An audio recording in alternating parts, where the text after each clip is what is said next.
Hey man, what's today's episode? Movies that no one has seen. Oh, you mean like The Invisible Man? The Invisible. No, a movie that most people have never seen. Like, oh, I don't know, a good Rob Zombie flick. Schellbach, that's $5 in the Rob Zombie disc jar. We talked about this.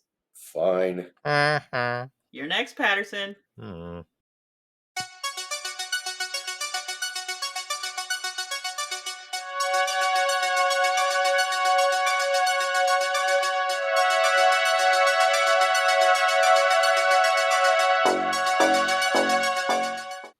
Hello and welcome to MonsterKid Fury. I'm Callie. Here today is Rich from Monster Kid Central. Hi, Rich. Howdy. And Rick from Film Fury. Hi, Ricky. I feel like we've done this before. Indeed. A few times. All right. Take it away, Ricky. Alrighty, so today's episode is going to be something we'll probably do as a recurrent sort of thing.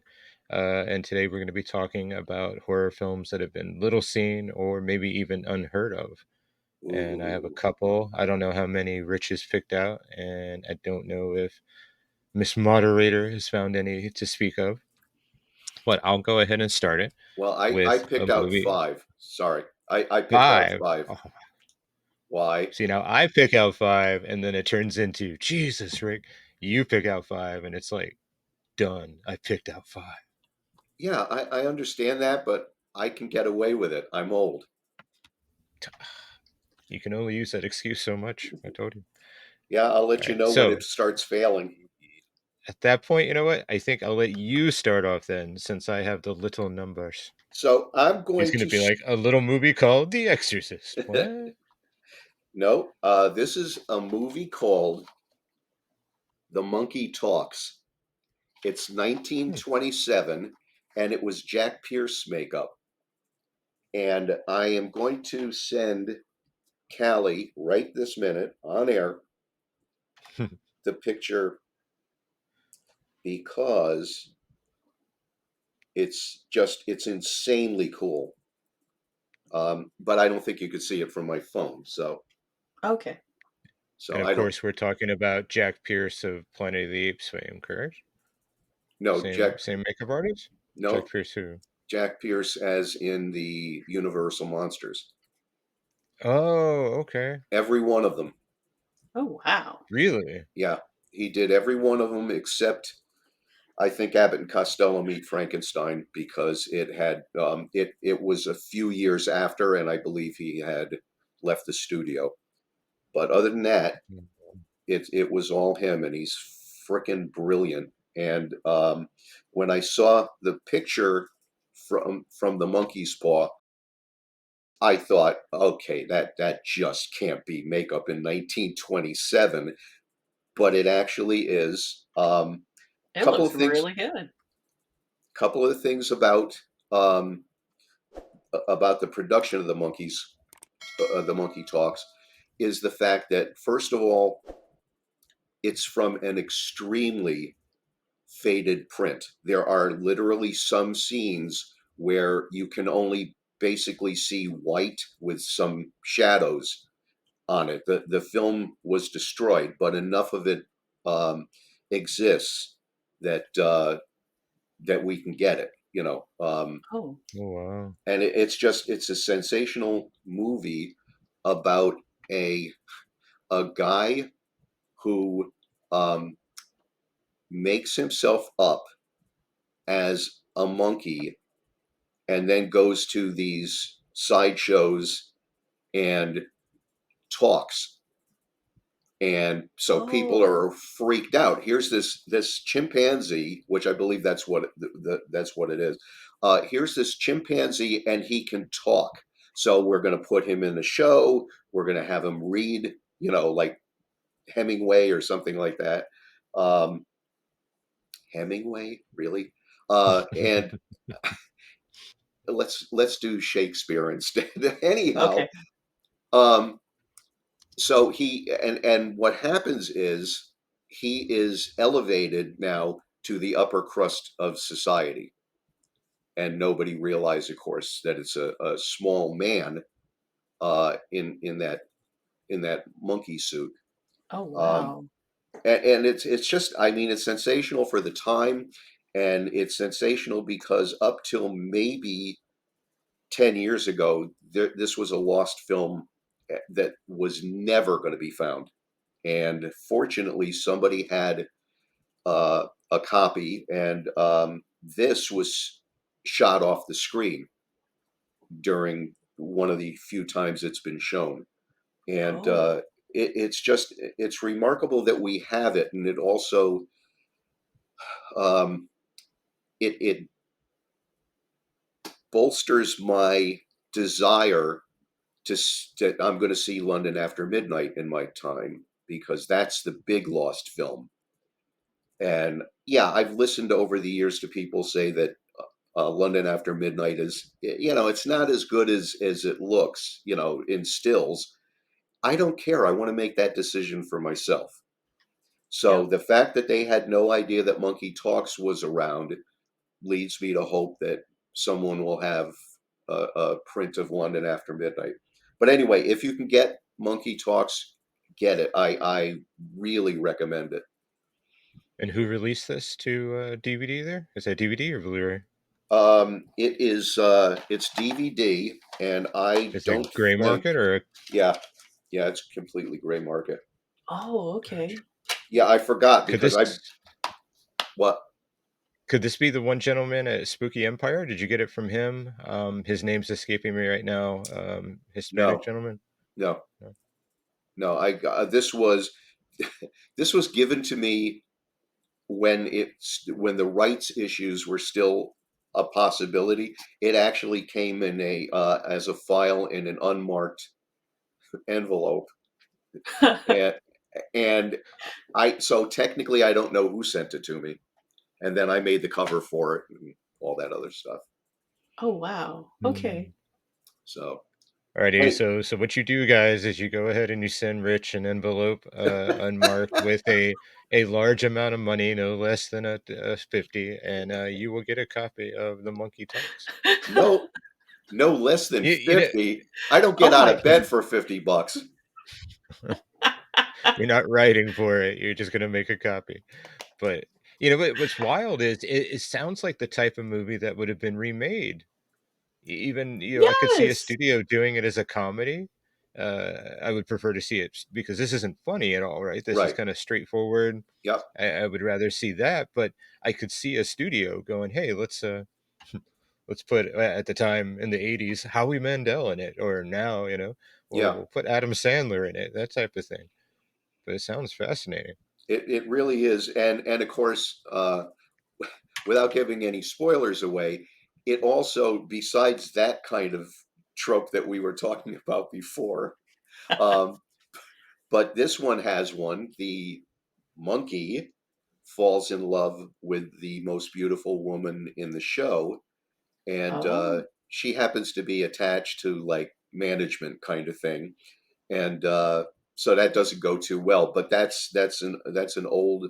I mean, that's Phantom of the Opera. It's a lot of things. So King Kong. yeah, King Kong. The monkey can always get the girl. That's how I got married. My title that I picked, a 2006 horror film called Salvage. Have you seen this one? No, damn it. Yeah, this was released on Mill Creek Home Video, which was infamous for releasing, 2 to 4 movies on one Blu-ray release or worse Right, on DVD.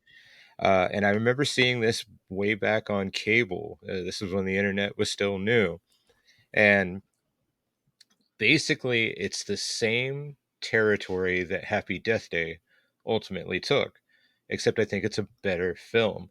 Now, of oh, course, time loops are nothing new. You have it in literature, multiple science fiction stories. What is it? 12:01 p.m., which was ultimately made into a short film with Kurtwood Smith. Same basic idea in terms of taking the time loop and putting it into a genre right, specification. When most people think of time loops, they think of one of our favorite movies, Groundhog's Day. exactly. But in this case, it's taking the time loop and putting it into the confines of a horror film. And what you have is a young woman named Claire who works at a convenience store. and we're introduced to her on the night that she's going to be picked up by her boyfriend. Well, his truck shows up, and a friend of her boyfriend is like, "Hey, he sent me to get you. He's working on my vehicle," kind of thing. Mhm. So Claire is a little taken by it, but she goes with the gentleman, and the ride home is extremely uncomfortable. A lot of sexual comments made, things of that nature. And she gets home, locks the door, decides she's going to wait for her boyfriend. Then there's a knock at the door. It's this gentleman again saying, "Hey, you left your earring in the vehicle." He gets into the house. Ultimately, it turns into a slasher moment, and he murders her. But at the moment of her death, she awakens. She's back in the convenience store earlier in the day. And throughout the movie, she's constantly being killed by this maniac. Right, And every time she comes back, she starts gathering clues in an attempt to get away from him. And every time she does, things get worse. She'll die another way, just as horrible as before. right. And it's just a really unique film. It was shot real low budget. It was made for like $200,000. Actually ended up at the Sundance Film Festival. Didn't win any awards, but it did make it as a selection in 2006. And it just never got picked up by any studio, unfortunately. And it just went direct to video and cable at the time. Wow. And visually, it's really interesting because it reminds me almost of a Coen Brothers film, but Okay, back when they were doing Blood Simple, that type of imagery. And it's just really interesting the way it plays out. Now there is a twist ending, which it works, and it's definitely out of the blue. You won't be expecting it, but I'm still on the fence on whether or not I thought that was the ending they should have went with. But okay. then again, how do you end a story with a time loop? It's Right, a very difficult. It's like time travel movies. You have to be very careful in the way you construct your storyline, and depending on what scientific theory you go with paradoxes and things of that nature. right. And I think they took an interesting route with it, but it's definitely worth checking out. On streaming, I went ahead and checked. Unfortunately, it's not streaming anywhere, so you would have to try to get it on again Mill Creek Video. You might be able to get it on eBay, hopefully cheap. In this case, oddly enough, I got it with a double feature with a Toby Hooper movie called Mortuary with Tasha Yar in it. Okay. And it, yeah, and the main reason I bought it was because it had supposedly commentary by Hooper, but there's no commentary on this thing. I've checked it on Uh, multiple players, unfortunately. oh, that sucks. But Well, yeah, yeah, which is really disappointing. that the movie that you mentioned, that has a tie into my favorite Star Trek, The Next Generation, which is Cause and Effect. Yep, And yep. I love that one. And it basically it shows up with a ship being bombarded. Something happens. They go to the post credit, comes back after the post credit commercials, and it's starting again. And I'm like, okay, what the hell happened? And I was confused for about the first 5 or 6 minutes. And then when I saw they loop it again, but this time he's picked up some information, I'm like, okay, now I completely get this. But I happen to like that plot point, so I'll be more than happy to watch this. But it's definitely worth it, and I've got there we go. I'm seeing stuff, Jimmy. Like what? Like people killing me.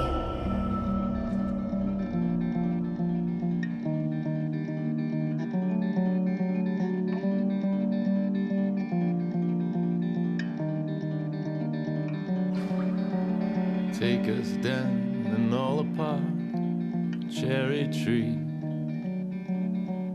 Lay us out on the table.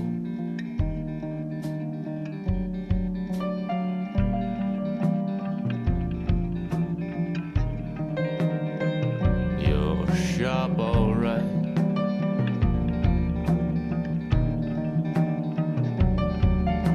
But no one is asking, so leave it alone.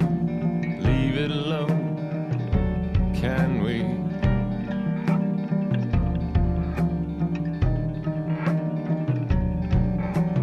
No one is asking. asking, so leave it alone. Leave it alone. Can we?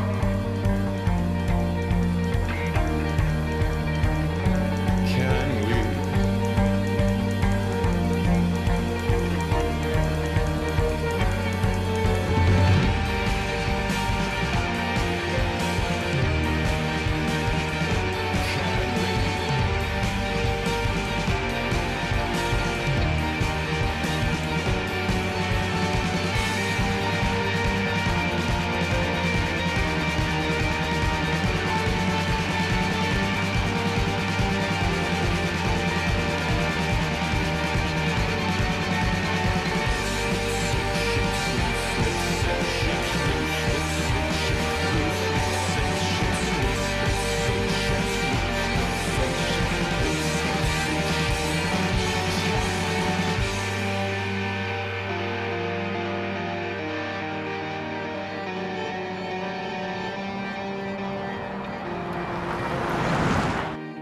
The only thing that's real in this whole world is what you feel when I cut your head off.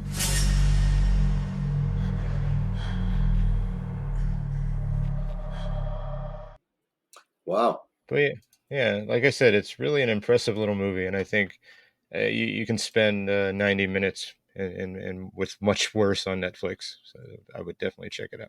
Yeah, absolutely. Callie, do you have anything, or you're the silent partner this episode? I kind of do, and Good. I'll let you guys decide on whether or not it belongs on this episode because a lot of the things that I've seen is obviously because of Ricky, and there's no times I can think of where I've discovered something to bring to him and say, "Hey, there's this horror movie," for obvious Right. reasons. Um, I was going to bring up animated horror. Okay. So, if you guys are okay with that, I will submit my A- pick into this one. Absolutely. Okay. 2016's Korean animated film Soul Station. So Okay. this is meant to be a prequel to the live action movie Train to Busan, Right. which came out the same year, funny enough. Hmm. And Soul Station is the story of a prostitute who escaped a brothel and is living with her boyfriend. Mm-hmm. And the two of them are not getting along. They're really strapped for cash, and he decides that, hey, I'll pimp you out so we can make some money and stay relatively okay. Like we'll have a place to live, and we just need money. Can you go do this? And she's upset. She's like, no, I don't want to do this. That's why I ran away. And they're fighting. They're arguing. She runs out of their apartment, and then her dad, who's been looking for her, uh, makes it to the apartment, and he meets the boyfriend. It's like, my daughter, help me find my daughter. And so they both go looking for her, and that's when the zombie outbreak happens. So they all get separated. You don't see where she had gone, and the boyfriend and the father go looking for her. Right. And so pretty much I'm of the opinion that anything animated is, again, it's easy for me to watch and not get freaked out, have to stop it, anything like that. That's just how I operate with it. So Right. I feel it's a really good stepping stone into horror, especially if you have an aversion to gore, violence, any of that type of stuff. But you can watch it in a cartoon In a and cartoon. be able to get away with it. Right. Well, Now, oh, go ahead. if I just may interrupt for 1 minute. I have no reference point on this because the only thing that I saw, which was Night of the Living Dead Reanimated, um, I couldn't stand, but I don't Oh. think I don't think that was me. I actually I'm blaming it on the movie. Oh, Um, okay. but that's the only thing. But I would absolutely. I mean, this sounds great, and anything Train to Busan is fine with me. Yes. In fact, So they did a sequel, Peninsula. I haven't seen that one. Ricky, have you Okay, seen it? I saw it, but it's not a bad movie by any means. It's really well done. It's just so opposite of Train to Busan. It's Oh, more of okay. an action. I right. think it spent so much time being an action film. It didn't have that emotional, connection And you that I kind of had with lost the horror Train. part? Oh no, it's definitely horror. Okay. Okay. It's just more of a Resident Evil movie, I guess is a good way to describe. Oh, Yeah, I absolutely agree with that. I enjoyed it, but okay. if you are, and I know this sounds weird, but if you are watching it as a sequel to Train to Busan, you're probably not going to dig it because Oh, it's not the same kind of movie as Rick just said. it doesn't have Um, the heart. it doesn't, yeah, I would say that it doesn't have the Okay. heart. So, so what we'll do eventually is you'll check out Peninsula and I'll check out the what was Soul the State. name? Soul Station. God dang it! All right, But that's what draws you in is the story. You actually forget that you're watching an animated movie at that point. But right, it's to me, it really did speak volumes for the creators of it because again, it's a fantastic watch. wonderful. I think that's great. Then I'm going to go with a movie called Shoot. It is not a horror movie, but in a way, it's a nightmare movie because what you have is you have a group of 6 to 7 guys who go out hunting on the weekend, and there's nothing, I guess the equivalent to fishing is there's nothing biting, it's just nothing. And they run into a group of 5 to 7 people on the other side of this river. So it's almost like they're looking at a mirrored reflection. Mhm. So anyway, but they don't say anything to them. They don't yell across because you're going to scare away the prey. Um, so then they do it again the next week, and they run into them. But this time they're just both squads are just sitting there staring at each other, and all of a sudden somebody shoots one of them, one of the I want to say good guys. There are no good guys here, but shoots one of them, and they all scatter. But they scatter to take up military positions because they were veterans, and that's the rest of the movie. It's the most ridiculous in a good way, but it's most ridiculous example of a war because wars are so impersonal. You're fighting another country, you're not fighting individuals. Um, Mhm. and this was just like that because you could just tell when they had that face-to-face meeting across, separated by the river. You could just tell not that someone was going to shoot, but they were bored to tears, and now they're looking at another bunch of guys who appear to be bored to tears too. And I mean, when the person got shot, I actually like bolted a little bit in my seat, just went backwards in my seat because it's the last thing you think is going to happen. So anyway, they start this war is basically done on the weekends. As crazy as that is, they go out hunting every weekend, and that's where they run into the other, and they're planning and they're strategizing and things what we're going to do this time because after the second meeting with the two teams, it's not about Mhm. animals anymore. They're now the prey. So they're not thinking about bagging a deer. They're thinking about killing somebody from the other side. So Oh, wow. yeah, it's pretty impressive, and Ernest Borgnine is in it, and Cliff Robertson is in it. So I mean, they got some really good actors, and I had to write it down because I've never heard of them, and I never had a chance to go on IMDb. But it was directed by a guy named Harvey Hart, Hart, and Hmm. I'm positive I've never heard that name before. Have I seen it in the credits? Quite possibly, but I've never heard that name before, and it's just such a completely different movie. Oh, he directed for Alfred Hitchcock and, Star Trek, the original Star Trek. All right, cool. Nice. So anyway, that's it's definitely worth checking out because I will guarantee you it's like nothing you've ever seen before. And how is this one available? Is it, another gray market or It's another gray market, but there's a good possibility that either Prime or some other streaming service might have it.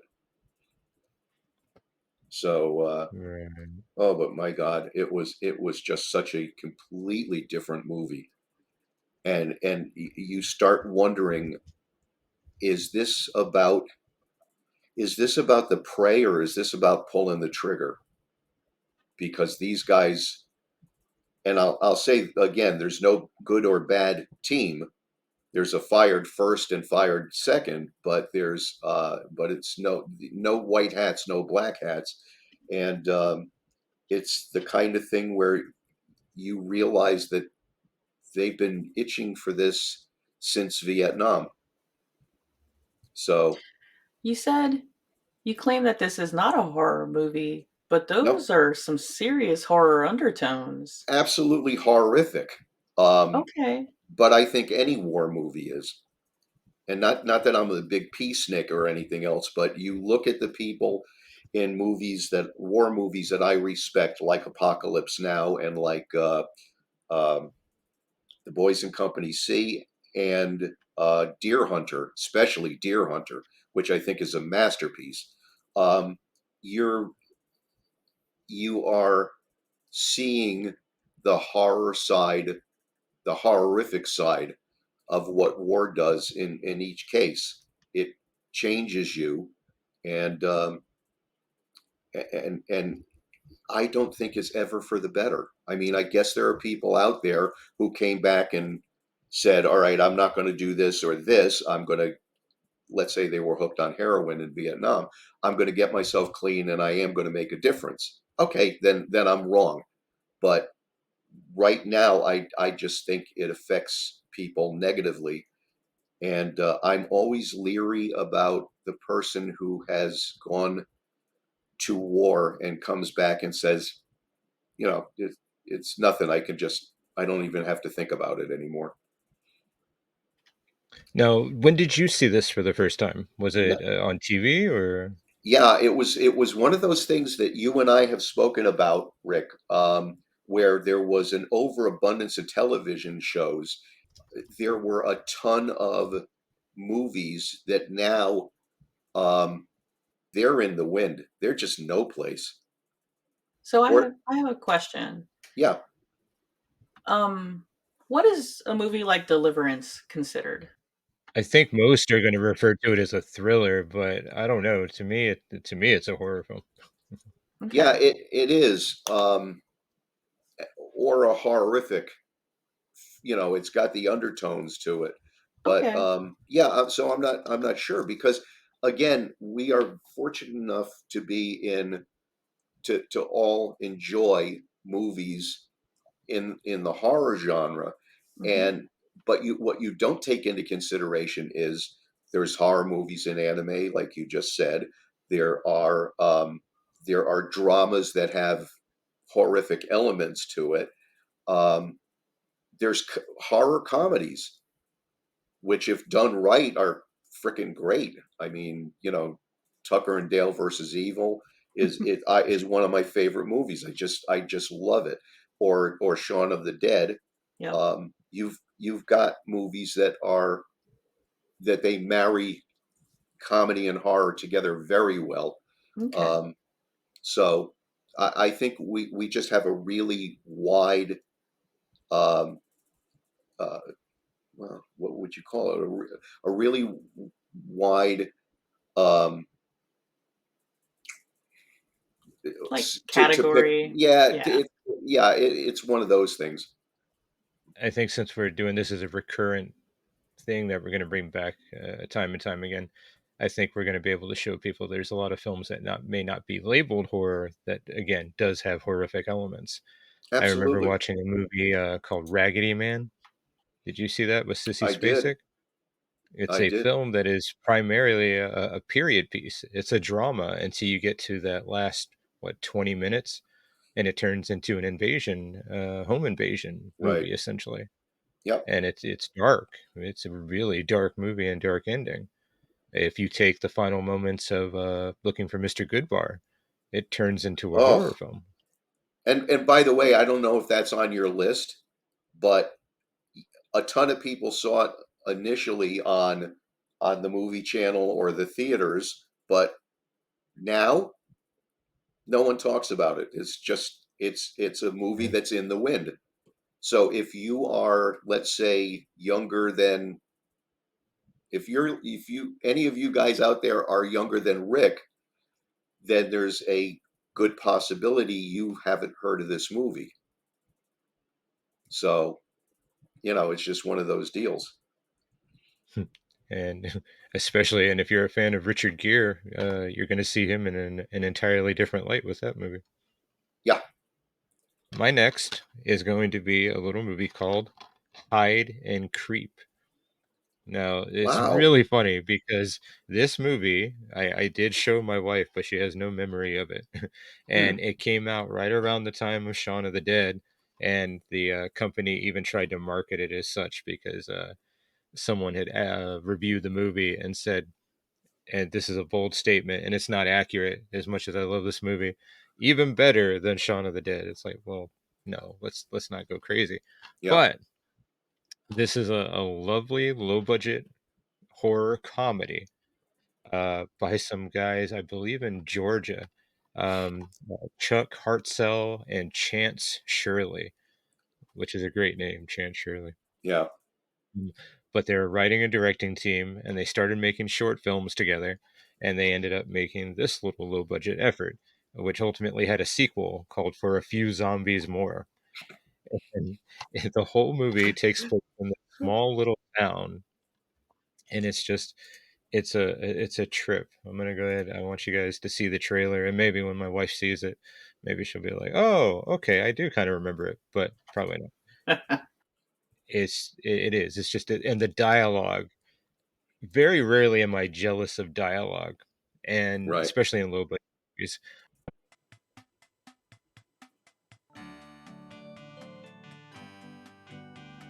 Hello? Hello. I'd like to remind everyone that even though we're in the midst of an unholy siege, Downtown Foods is still open for business.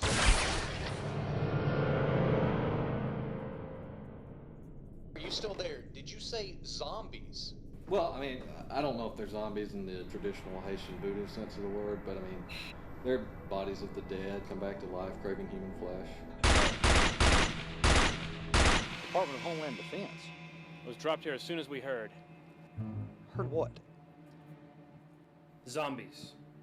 Y'all smell something? Smells like bad. So, Dead. Bad. no, Mother, I'm pretty sure he wasn't trying to kiss me. Well, because gay people don't break into video stores looking for dates. The dead, rising from the grave.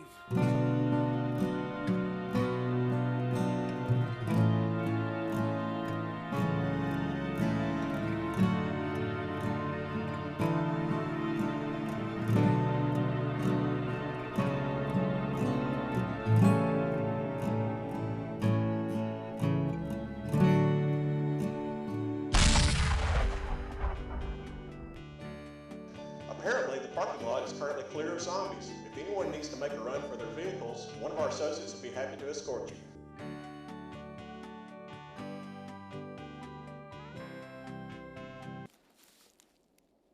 Zombies. Oh, I am so getting Yeah. that. It I, is. It's such a cute, and you can tell it's low budget. You know, I right. think in the commentary on the disc, I think they did it for less than 50 grand. Right. And they shot on actual film, of course. So, where for a few zombies more, actually, to me, you could tell they were shooting digital, so it didn't have the same charm as this one, I think. Right. But just like some of the dialogue, again, it's not a straight horror film, but it is along the lines of Shaun of the Dead in terms of the comedy.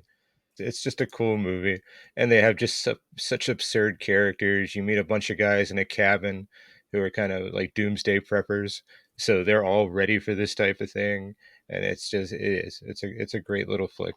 I actually had the pleasure of corresponding with him via Facebook, and maybe we can get him in as a guest. Just a really clever, funny guy, and all of this was actually inspired by a short film they did.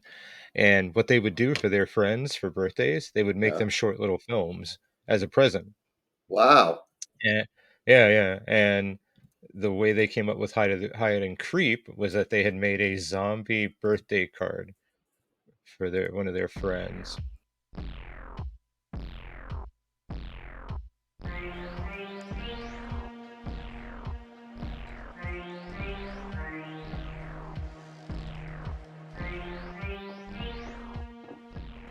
Carol? Hey, it's Chuck. No, not much. Hey, is Ches there? No. Well, we were just calling to wish him happy birthday. You know, so we're sorry we couldn't make it up. No, we were gonna try to fly up, but we've got this zombie plague we're dealing with down here. Chuck, can I please get a little help over here? Just 1 second, Chris. I'm on the phone.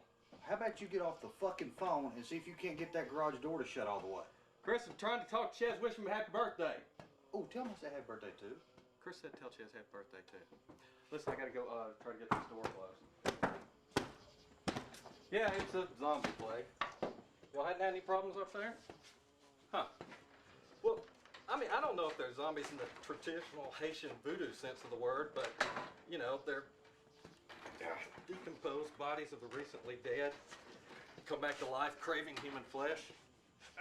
Hang on 1 second.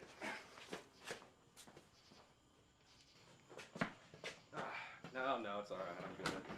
So listen, when Ches gets in, y'all give me a call back. Whoop, hang on a second. What's wrong? Oh, nothing. The zombies just come to the basement door. Oh, okay. Ooh, Chuck, is this your nice, delicious, ice cold Coca-Cola? No, it isn't, but that sure would be refreshing right now. Oh, I tell you. Do y'all have any Coca-Cola?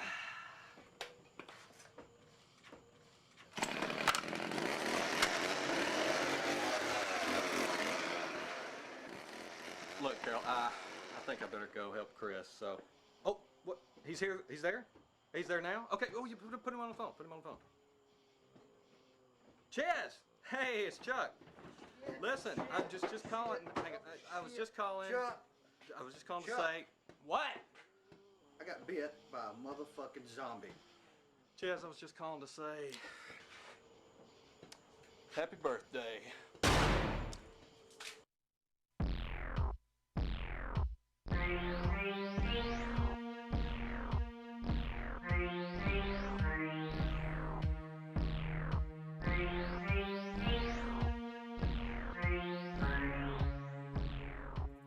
Isn't that cool?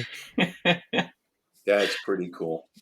Yeah, I thought that was awesome. So But they yeah, do. man, I kind of. They Oh, do go ahead. birthday Sorry. films.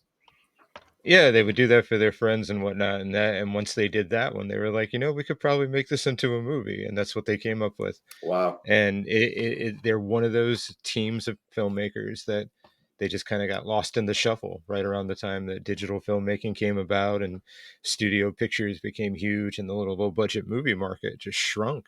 Yeah. So a lot of those guys just never got to do anything else, unfortunately. But Yeah, that is. more than a few years back, way back when I met you, actually, I was going to try to do an anthology zombie movie, but I wanted to just produce it because there were so many directors that hadn't been working that I appreciated, and I wanted to do it where I was going to have Jeff Bird direct a segment, William Lustig, these guys, and then the gentleman who did Coven. He's in the documentary American Movie. His name's escaping me right now, Yeah, but yeah, but I thought that would be cool to get these directors who hadn't been working for a while and have them each do a segment. And right. I have the cheesy trailer that I made, mock trailer, somewhere around. I'll have to find it. Well, But that's yeah, not. definitely check out Hide and Creep. I will. Wow. That can be found on Amazon for $1.99 to rent, $5.99 to buy it. And if you want the DVD, it's going to cost you like $60 apparently. Okay. Wow. Yeah, so So what's this? I will What's keep this? mine though. What's this rent word that you've been talking about? People don't rent anymore. I buy it because I need it. It's just one. Basically, if I want to see something, perfect example for this show. I was trying to find a movie called Fighting Back with Tom Skerritt. I've seen that movie. I have too, and it's one of those movies like early cable movies that Hmm. we saw them. And in fact, not only did we see them, if you remember correctly, we were bombarded by them because HBO and Movie Channel would both run everything that they showed in the morning. They do that at night at the very beginning, and Yes. so we got to see these great movies uh, all the time. And now, when we sit there and we say, "Gee, that was such a good movie. I wish I could see it again." That's about all you got because it's not streaming. You don't have, unless you have a gray market, you know. Um, that said, I kept this to only two gray markets because realistically, we're telling people to go out and find it, and they may Mhm. not. So it's kind of, Well, Fighting Back, did you track down a copy because Arrow released it? yeah. What I did was I I bought it, but I bought the digital one because I gotcha. there's a scene in that I don't know where else this would categorize, so I'm going to throw it into this episode. Um, Hmm. there's a scene at the end where they're cleaning up this park, and as they're cleaning up this park, you see a guy way in the background carrying what appears to be either a little person or a kid and disposing of them. Oh wow. He just like hauls it into the dumpster, and it's like, and I'm like, wait a minute, hold on. So I went back, checked it again, Hmm. and it's not my imagination. Now, was it a mannequin? Possibly, but what's a mannequin in winter garb doing in the park? You know? Well, it's New York in the '80s. It was a Yeah, demilitarized zone. It was, they're just like, oh, dead person, throw him in the garbage. yeah. Highly suspect. So anyway, Actually, that's a whole nother genre that we can either do as part of the Lost movies, or we could do it over on Film Fury. The '80s revenge. Our streets are filled with scum movies. yep. Vigilante, Death Wish, Fighting Back. What's the one with Jan Michael Vincent? Remember, he's a longshoreman, I think it is, and he's waiting for his pass on a ship. Okay, And the so apartment building he lives in, there's like I think it was like someone gets killed outside or something to that effect. And it's basically, oh, you can help this neighborhood in the trouble they're having with this gang. all One of right, those so movies. I seem to remember this movie, and I also think it started with a D, like Deliverance. I think that was, but I D as in deliverance. well, The yeah, worst part is I used to own this movie too, but I ended up selling it because it was worth like $120 at some point. oh, I would have Good sold it gravy. too. It definitely is a D title, though. You're right about that. Oh, okay. Just start throwing D Defiance. words. Is it Defiant. Defiance? Yeah, Defiance. Yep, there you go, Defiance. Rich gets 1. Woo! Excellent. And what did we do? This is our 100th episode or something like that, and I actually answered one question. It's usually Alright. Rick or Callie. Yeah, John Flynn directed that, actually. Yep. Same guy did Rolling Thunder, yeah. Yep.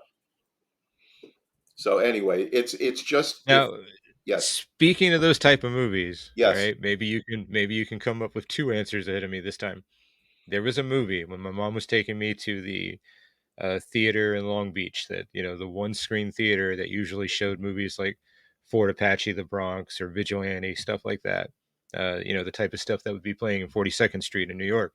We watched a movie. It was some type of action movie. I kept remembering it to be like an urban thriller kind of thing. Okay. The hero is fighting the bad guy at the end. The bad guy has one of those double-bladed kind of lumberjack axes. He swings and it gets stuck in the wall. And during the fight, the dude gets kicked and he backs up and his head, chops his head off. I hate to sound like that person online, the one who's like, "Can you tell me what this movie is about a possessed girl?" I was like, Yeah, yeah, I'm not going to be able to answer that because I do remember that scene. I have mhm. no No recollection of reference. anything else. Yeah, yeah, me neither. And I'm just like, that Who's in every time it? I watch that type of movie, I don't remember. Don't I don't. remember. See, in fact, I thought it was Defiance because I kept thinking in my kid head that it was Jan Michael Vincent, but maybe we went home and I watched Airwolf the same day. Yeah. I don't know who it was, Huh. but that every time I watch one of those movies, like Enemy Territory or Fighting Back, I keep thinking of that movie. Right. So anyone listening and watching, if you know the movie I'm talking about, please let us know. I so loved that period of time because, again, we were finally watching uncut movies, after Mhm. years of just bitching about the fact that, they cut out a swear word in Jaws kind of thing. It's like you just get so angry that we're a country that can't deal with somebody even saying, when I was growing up, son of a bitch. They can't deal with that, but we can see footage on the news of the Vietnam War. How in God's, you know, so and it's the really amazing thing is that except for England, most places on earth are much more lax about everything. And England to an Mhm. extent, meaning they showed there's a Monty Python episode that has a topless woman in it. Uh, so that they did, but it's ridiculous that we can't deal with the language. So anyway, but yeah, I saw this I saw this genre as absolutely fun in pretty damn much every case. But Mhm. it started with Death Wish, right? Yes, and then you had Miss 45 after Right, that, and it just kind of snowballed at that point because it was a stress reliever for the American public because at that time the crime rate in the United States had risen so much, between the economy, between the drugs that had moved into the United States. Um, it played upon the fear of a lot of Americans. So right, when you're watching the opening of Vigilante and Fred Williamson is breaking down the stats on how many women are attacked, how many people were killed, those were actual stats in America at that point in time. right. So it was a good, again, it was a release valve. It allowed people to go ahead and have some relief. Yeah. Now, of course, some would argue that it created the trend of people going out and trying to become their own vigilante. But again, you can't, people trying to use a film as the catalyst for what they're doing in real life is, it's ridiculous. You cannot make and Carpenter said this many times, you cannot make a movie and then pull it back because of what 1% or a half a percent of the people who see it might do. Well, And it's like Stephen King with Rage. Yeah. I disagreed with him pulling that book. Me He too. said it will never be published again. And I said, it doesn't change anything. Right. We had school shootings prior to Rage, and we'll have them after Rage. Right.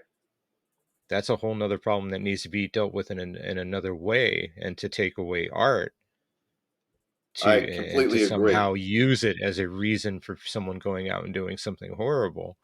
It doesn't solve the problem. Right. And Rage really, what's funny is, like a lot of King books, it has its problems, but it's a well-written book. Yeah. Complete Verge. When I was in high school, we were going to do our own film version, well, shot on video, Right. of Rage. We started writing the script and everything else, and we talked to the principal about it, and they were down for it. And then I wasn't thinking. They were like, "Oh, you're doing an adaptation of a Stephen King book. Which one?" And I told them which one, that it was written under a different name at the time. And they went and they looked it up, and they were like, "Oh no, you're not going to do that here." And it's like, oh man. So yeah, we were hoping, Rick, that you would have chosen one of Stephen King's comedies. I mean, come on. What a shame. Yeah. But speaking of a complete Verge too, you mentioned the language in America. Did you ever see the comic book adaptation of Jaws 2?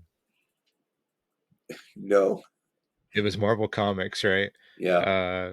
And it's so funny because I remember reading it as a kid, and Brody, instead of saying "holy shit," says "holy shirt." Oh my God. Wow. I saw that, and I'm like, why even put a bubble? Don't put a bubble. Yeah. But oh my God. Unbelievable. I went and asked my mom, I'm like, did you guys ever say shirt? And she's like, oh, well, it's a comic book. They're not allowed to curse. And I'm like,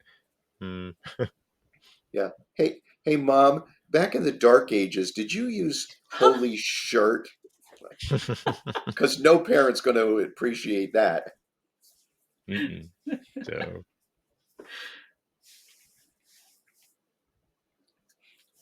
Are we done with that Verge? Yeah. Back on the track again. The moderator's like, I'll allow it. I'll allow it. This is highly unorthodox. I'll allow it. I'll allow it. Just this once. Isn't that what the judge said in Futurama when Bender was in there? It's It's like, this is highly unorthodox, but I'll allow it. I love Futurama. Me too. Now, it's very controversial, but I like it more than Simpsons. But that's because I just like the sci-fi more than the family life aspect. Well, I'm always impressed when I watch Futurama about the colors, because it appears to be so much brighter color-wise than The Simpsons or Family Guy or anything else that's on there. It may be more polished, more whatever you want to call it. I think it's a great show. I think we were watching the newer ones that came on Hulu as well. Mm-hmm. It's different, but I still appreciate it. Okay. And if you like Star Trek, man, so many Star Trek references. The episode with the alien having a Star Trek convention, on his planet, like he wanted a lifelong Star Trek convention. That was so great. Oh, wow. Melvar. In fact, Complete Verge, David Goodwin, who wrote for Futurama, loved Star Trek so much that he tried to get a writing gig on, I guess it was Deep Space Nine at the time, maybe? I can't remember which spinoff it was, but he was trying to get a job and they turned him down every time because they're like, no, you write animation. You don't write what we write. You're not a real writer for science fiction that way. So he went and he submitted a script under a different name, and they loved it. And then he had to break it to him. It's me. And it's like, shit. All right, we're going to bring you on staff. Right. And he ended up writing multiple episodes. Wow. Isn't that terrible, though? Of course it is. Judge a book by its cover. It's like, you're Yep. not a real writer. Oh, that hurts my heart. Verge over. Okay, so I think I'm up next. Yep. My other animation offering is going to be Dead Space. So it actually comes from a video game of the same name. Mm-hmm. And there's two, I'm pretty sure two. There might be more, but I've only seen two of they're both animated, thankfully. Like none of these are live action. And I hope to God they never do a live action because the video game is so stressful to me. I don't play horror video games for this reason. Okay. Basic premise of the game is it's almost like Alien, where you Okay. have this mining crew or salvage crew, something. They go out to a place and they come across this thing. It's like, oh, what is this? Okay. In this case, it's an alien artifact. Now they bring the artifact on board to the spaceship, and weird stuff starts happening to the crew. Well, this crew is beholden to somebody, the company, what have you. They send somebody else out to find out what happened to our crew of like, I don't know, over 100 some people. Where are these people at? And that's where the game comes in. You're sent on a distress call to go ahead and help find out what's going on. Right. Yeah, that's very much Alien. Yes. The humans have been turned into these horrific creatures. All right. And that's what you're battling against in the game. Okay. I can't handle it, even though it's animated, in video game form. I can't put myself in that position. It's just, I just can't. So when it came out, that they were doing a movie version of it, animated movie, I was like, I'm there. I'll watch this. Put it on. The first one is called Dead Space Aftermath. Came out in 20. Oh, excuse me. No, that's the second one. The first one is Dead Space Downfall, and it came out in 2008. Okay. The animation itself isn't the greatest. It's really funky. you have to question the people that they got to work on it. It's kind of like, oh, it's really amateurish looking in my opinion. But the story is fantastic. It's great. Okay. Because again, it takes off where the video games pretty much lead you. Yeah. So watch that. Great, love it.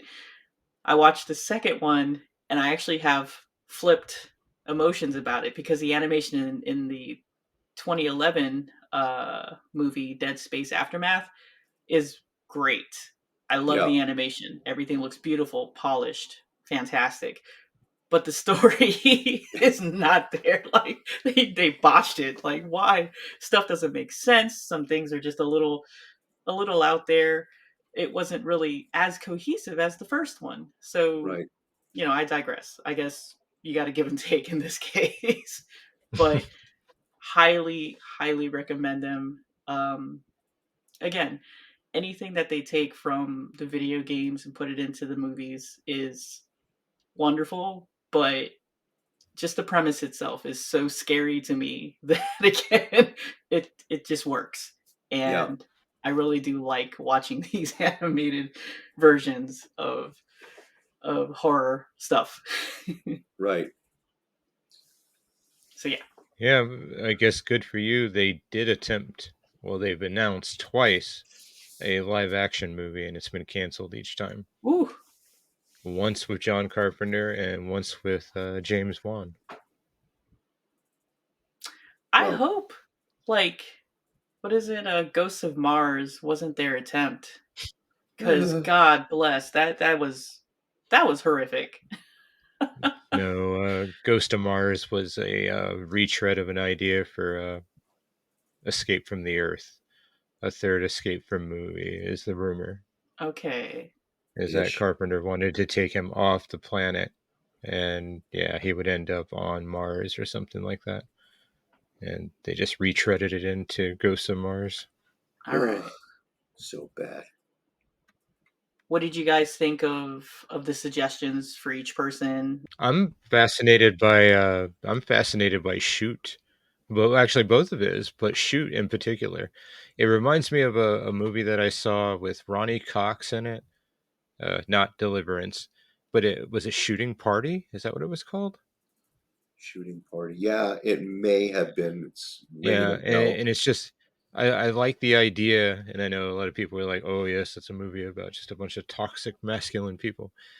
I'm fascinated by the concept of men being brought together and put into an extreme situation and how they're going to react, how they turn against one another. Yeah, Southern Comfort, very similar, Yep. same kind of concept. Bunch of men together who, for all intents and purposes, should be able to deal with the situation they're confronted with, and they Yep. just kind of crumble. I'm always interested in those type of movies, and Shoot sounds like it'll fall into that bracket. Well, I'll see if I can run off a copy. I was gonna say, shh. We confirm the existence of gray market, but we do not participate in such things. Maybe then they should get off their ass and release this, because I don't think there's a problem with music or anything else like that. Oh. Well, see, and it's really weird with the boutique labels right now. You think someone would jump on that one? Mm-hmm. It's very odd. There hasn't been But then any I talks think of it? Nope. Okay.